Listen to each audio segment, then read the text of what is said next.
哎呀妈呀，有些人来许愿池啊，那都不是诚心找的，哎呀，那都是来做梦的啊！你们不知道那个气人呐，我得吐血啊！有一个姑娘啊，32岁，211本科，在银行上班，长得就属于那种啊，一看年轻的时候就很漂亮，但是过了30啊，她明显就看出有一些岁月的痕迹啊。她来找对象，那跟我唠了一上午。一开始啊，我还是很有感触的，说自己是相亲了5年多，这还没嫁出去啊，这后悔了呀。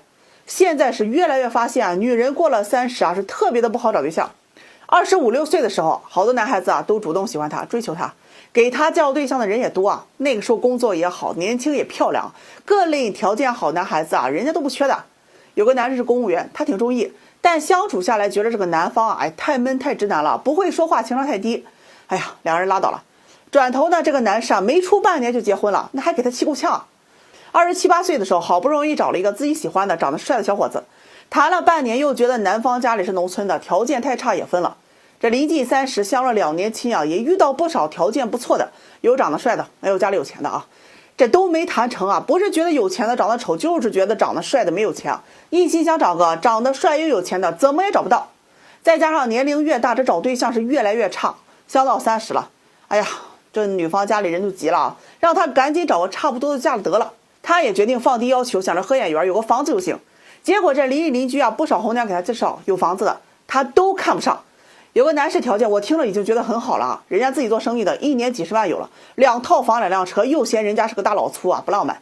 哎呀，想着30多岁了，周边人不怎么给他介绍了，介绍的要么就是些离婚的，或者是条件差一些的，他都不能接受啊。想着放低要求啊，但底线啊还是要有车有房。尤其他在银行工作啊，这同事啊闺蜜啊都是些银行的，那见过的有钱人又多啊，他是越来越看不上，拖的年龄是越来越大，越来越不好找，1年也相不了几个。主要是这相亲市场上年轻的姑娘越来越多啊，那男人肯定优先选年轻的呀。这年轻的姑娘思想也简单，不像年龄大一些的还喜欢端着，好相处啊。慢慢他就给剩下了，他是又后悔又焦虑，又觉得不公平。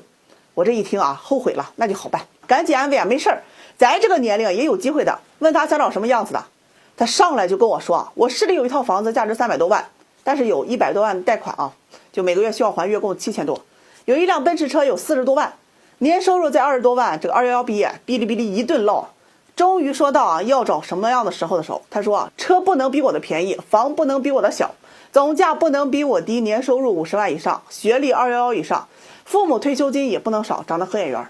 哎，王八听完啊，集体吐血。我说姑娘，有的人真的是凭实力单身的啊，我这真帮不了你。他急了，说我降低要求嘛，房子市中心全款，年薪50万以上就行。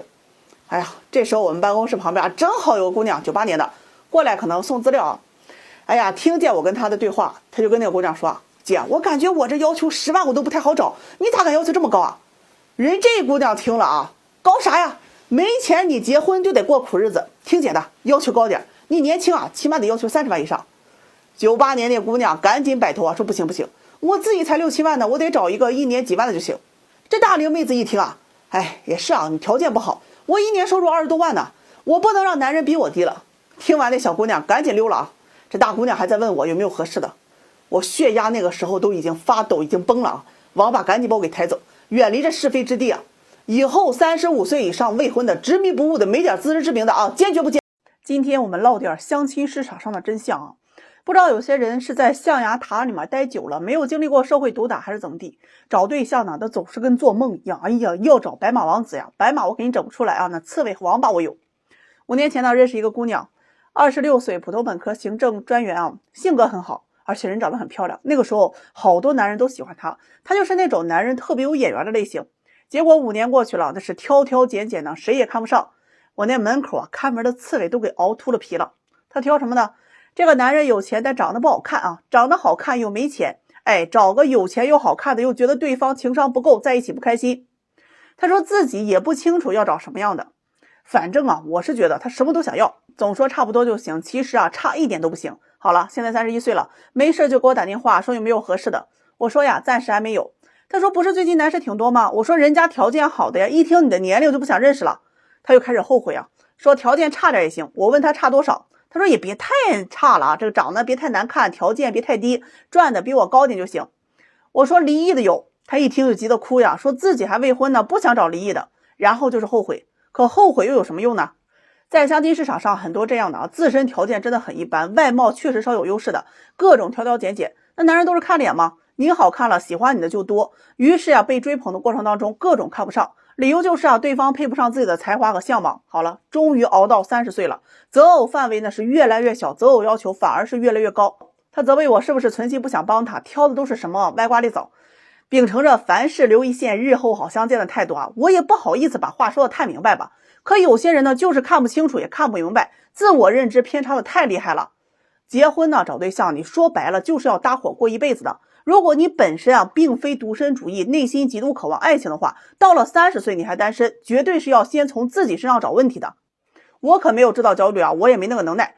这种焦虑是社会是现实造成的。30岁是相亲市场的分水岭，甚至有些3、4线城市26、7岁之后，你就要面临可选择的择偶范围是越来越小，意味着越来越少的机会可以遇到你合适的人。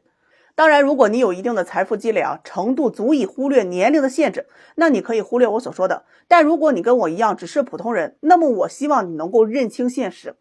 在婚恋市场上，30岁是一个什么样的年龄这个年龄段的思维方式普遍会随着阅历发生了巨大的改变，心态也会不一样。那男人对爱情没有那么多的期待了，择偶要求多数都是用开玩笑的话说女的活的就好，条件普通一点也没有关系，只要人好合得来就可以。